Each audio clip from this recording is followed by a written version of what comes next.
The autumn budget 2025 will need to balance tight fiscal rules with an already weakened economy.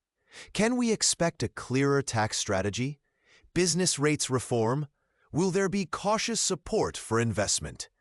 I think it's going to be a credibility and confidence moment. We can all see the stakes rising as the autumn budget 2025 approaches.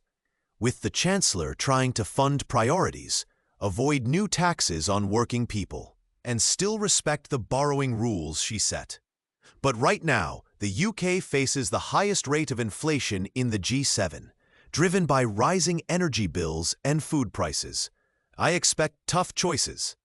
Market conditions have shifted, with higher gilt yields piling more than £3 billion onto debt interest. Additionally, policy reversals since March add roughly £6 billion to the tab, making the fiscal arithmetic for the autumn budget 2025 brutally tight. I've warned before that the UK's growth engine is misfiring, and that political uncertainty has chilled investment.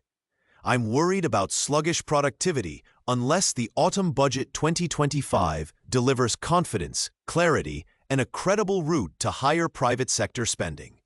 My clients want stability over surprises, and many are hoping there will be no further tax rises on businesses. They've also told me they need the autumn budget 2025 to back investment through simpler rules, faster decisions, and measures that are resilient to shocks from fragile supply chains, geopolitics, and lingering inflation.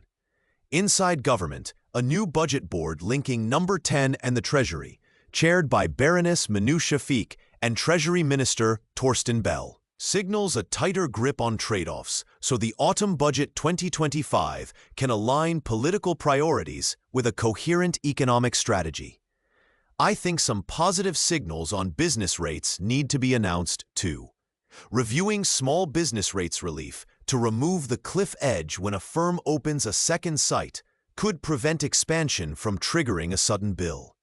This could make the autumn budget 2025 a practical nudge for growth on real high streets. In the end, I believe that the Chancellor's credibility will hinge on a clear tax strategy that raises revenue fairly, supports productivity, and avoids blunt hikes on working people.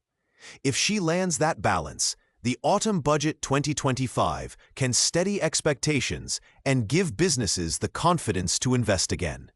The IMF expects the UK economy to become the second fastest growing in a few years. The autumn budget 2025 will be pivotal in making that happen. I'm very interested to see what the Chancellor will announce.